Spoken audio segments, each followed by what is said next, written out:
ಸಾರಾ ಗೋವಿಂದ್ ಅವರು ಬರೀ ಒಂದು ವಾರದ ಹಿಂದೆ ಹೋದ ಶನಿವಾರ 25ನೇ ತಾರೀಕು ಮಾಡಿರೋ ಧಮಕಿ ಒಂದೇ ದಿನ ಅಲ್ಲ.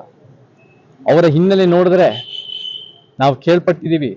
ಲಂಕೇಶ್ ಪತ್ರಿಕೆಯಲ್ಲೂ ಕೂಡ ಲಂಕೇಶ್ ಸಂದರ್ಭದಲ್ಲಿ ಹಿರಿಯ ಮಾಧ್ಯಮದವರ ಲಂಕೇಶ್ ಒಂದು ವಿಚಾರ ಬರೆದಾಗ ಇದೇ ಸಾರಾ ಗೋವಿಂದ್ ಅವರು ಅವರ ತಂಡ ಎಲ್ಲ ಸೇರಿ ಲಂಕೇಶ್ ಪತ್ರಿಕೆ ಕಚೇರಿಗೆ ನುಗ್ಗಿ ಅಲ್ಲಿ ಮಾಧ್ಯಮದವ್ರ ಮೇಲೆ ಹಲ್ಲೆ ಮಾಡಿ, ಅಲ್ಲೂ ಕೂಡ ಮಹಿಳಾ ಮಾಧ್ಯಮದವ್ರ ಮೇಲೂ ಕೂಡ ಹಲ್ಲೆ ಆಗಿದೆ ಅಂತ ನಮಗೆ ಕೇಳ್ಪಟ್ಟಿದ್ದೀವಿ, ಆರೋಪಗಳಿದೆ.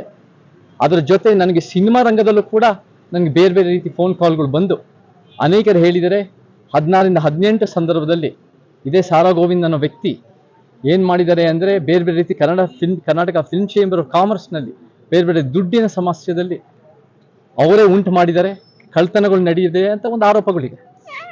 ನಮಗೆ ಈ ವ್ಯಕ್ತಿ ಮಾಡ್ತಿರೋ ಕೆಲಸಗಳು ಅನೇಕ ವರ್ಷಗಳಿಂದ ದಶಕಗಳಿಂದ ಕೆಲಸ ಮಾಡ್ತಿರೋದು ರಾಜ್ಕುಮಾರ್ ಅವರಿಗೆ ಬಹಳ ಅವರ ಹೆಸರಿಗೆ ಮಸಿ ಬಳಿತಾ ಇದೆ. ಅವರ ಒಂದು ರೀತಿಯ ಅಭಿಮಾನ್ಯತೆ ಹೇಳ್ಕೊಳ್ಳೋ ಯಾವ ಯೋಗ್ಯತೆ ಇಲ್ಲ ಈ ವ್ಯಕ್ತಿಗೆ. ನಿಜವಾಗ್ಲೂ ಹೇಳ್ಬೇಕಂದ್ರೆ ಸಿನಿಮಾ ರಂಗದಲ್ಲಿ ಎಲ್ಲೋ ಒಂದ್ ಕಡೆ ಸಿನಿಮಾ ರಂಗದ ಬೆಳವಣಿಗೆ ಮತ್ತೆ ಅಭಿವೃದ್ಧಿಗೆ ಅಡ್ಡ ಬರ್ತಿರೋದೇ ಈ ಒಂದು ಸಾರಾ ಗೋವಿಂದ್ ಅಂತ ಹೇಳೋದು ಸುಳ್ಳಿಲ್ಲ. ಅವರ ಒಂದು ಈ ಸಿನಿಮಾ ರಂಗನ KFCCನ ಅವರ ಕಪಿಮುಷ್ಟಿನಲ್ಲಿ ಇಟ್ಕೊಂಡು ಯಾರೇ ನ್ಯಾಯಕ್ಕೋಸ್ಕರ ನಿಂತ್ಕೊಂಡ್ರೆ, ಯಾರೇ ಜನಪರವಾಗಿ ನಿಂತ್ಕೊಂಡ್ರೆ, ಯಾರೇ ಸಿನಿಮಾ ರಂಗದ ಒಳಿತಿಗಾಗಿ ನಿಂತ್ಕೊಂಡ್ರೆ ಅವ್ರ ಮೇಲೆ ದಬ್ಬಾಳಿಕೆ ಮಾಡೋದು, ಹೆದರ್ಸೋದು, ದಾದಾಗಿರಿ ಮಾಡೋದು, ಒಂದು ಬೇರೆ ಬೇರೆ ತರ ದಬ್ಬಾಳಿಕೆ ಮಾಡಿ ಅವ್ರಿಗೆ ಒಂದು ರೀತಿ ಭಯ ಹುಟ್ಟಿಸೋದು ಅವ್ರ ಉದ್ದೇಶ. ಸೊ ನಮಗೇನ್ ಬೇಕು ಅಂದ್ರೆ ಪೊಲೀಸರಿಂದ ನ್ಯಾಯ ಬೇಕು. ನಾವು ಪೊಲೀಸ್ನವರು ಅಲ್ಲೇ ಇದ್ರು ಇದೆಲ್ಲ ನಡೀತಿರುವಾಗ ಶನಿವಾರ 25ನೇ ತಾರೀಕು ಮಾಧ್ಯಮದವರು ಇದ್ರು, ಕರ್ನಾಟಕ ಜನ ನೋಡಿದ್ದಾರೆ, ಎಲ್ಲರಿಗೂ ಗೊತ್ತಿದೆ, ಎಲ್ಲರೂ ಕೇಳಿಸ್ಕೊಂಡಿದ್ದಾರೆ, ಎಲ್ಲ ಮಹಿಳೆಯರು ಕೇಳಿಸ್ಕೊಂಡಿದ್ದಾರೆ, ಪ್ರತಿಯೊಬ್ಬರು ಕೇಳಿಸ್ಕೊಂಡಿದ್ದಾರೆ ಅವ್ರ ಮಾತುಗಳನ್ನ, ಅವರ ಒಂದು ಅಶ್ಲೀಲ ಮಾತುಗಳು. ನಮಗೇನ್ ಬೇಕು ಅಂದ್ರೆ ಅವ್ರ ಮೇಲೆ ಕಾನೂನಾತ್ಮಕವಾಗಿ ಗಟ್ಟಿಯಾದ ಕ್ರಮ ಬೇಕು. ಯಾಕಂದ್ರೆ ಜೀವ ಬೆದರಿಕೆ ಕೊಡ್ತಾ ಇದ್ದಾರೆ, ಬೇರೆ ರೀತಿ ಅವ್ರಿಗೆ ಯಾರು ಪ್ರಶ್ನೆ ಮಾಡಕ್ಕಾಗಲ್ಲ.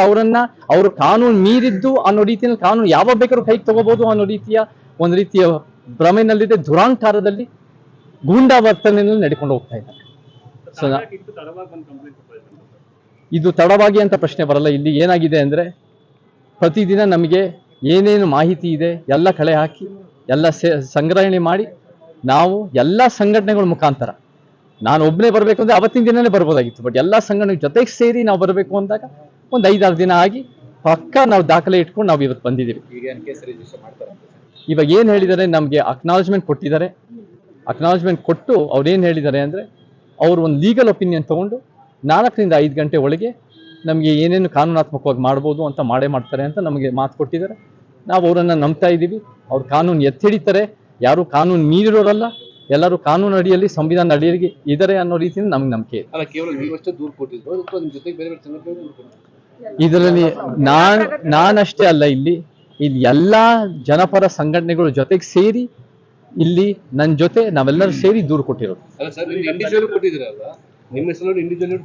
ನನ್ನ ಹೆಸರು ಮತ್ತೆ ಯಾರ್ಯಾವ ಸಂಘಟನೆಗಳು ಬೆಂಬಲಿಗರು ಅಂತ ನಾನು ಕೂಡ ಉಲ್ಲೇಖ ಮಾಡಿ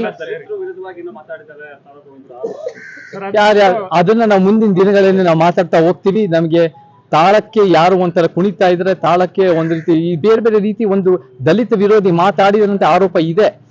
ಅದು ಕೂಡ ಒಂದು ರೀತಿ ಒಂದು ಕೆಟ್ಟವಾದ ಅವರ ಮನಸ್ಥಿತಿ ಎದ್ದು ಕಾಣುತ್ತೆ. ಸೊ ಈ ರೀತಿಯ ವಿಚಾರಗಳು ಎಲ್ಲ ಹೊರಗೆ ಬರಬೇಕು, ಎಲ್ಲ ಸತ್ಯತೆಗಳು ಹೊರಗೆ ಬರಬೇಕು.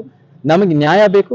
ನಾನು ಇಲ್ಲಿ ಒಬ್ಬನೇ ನಿಂತಿಲ್ಲ, ಇಡೀ ಕರ್ನಾಟಕ ಜನತೆ ನಮಗೆಲ್ಲ ನೋಡಿದರೆ, ಎಲ್ಲರೂ ನಮಗೆ ಪ್ರೀತಿ ವಿಶ್ವಾಸ ಹೇಳ್ತಾ ಇದ್ದಾರೆ. ಆ ಒಂದು ಕೆಟ್ಟ ಒಂದು ಮನಸ್ಥಿತಿ ಮತ್ತೆ ಕೆಟ್ಟ ಕೆಲಸ ಮಾಡ್ತಿರೋ ವ್ಯಕ್ತಿಗೆ ಎಲ್ಲರೂ ಉಗಿತಾ ಇದ್ದಾರೆ. ನಮ್ಮ ಕಾನೂನಾತ್ಮಕವಾಗೂ ಕೂಡ ನಮಗೆ ನ್ಯಾಯ ಬೇಕು ಅಂತ ಹೇಳಕ್ ಇಷ್ಟಪಡ್ತೀನಿ.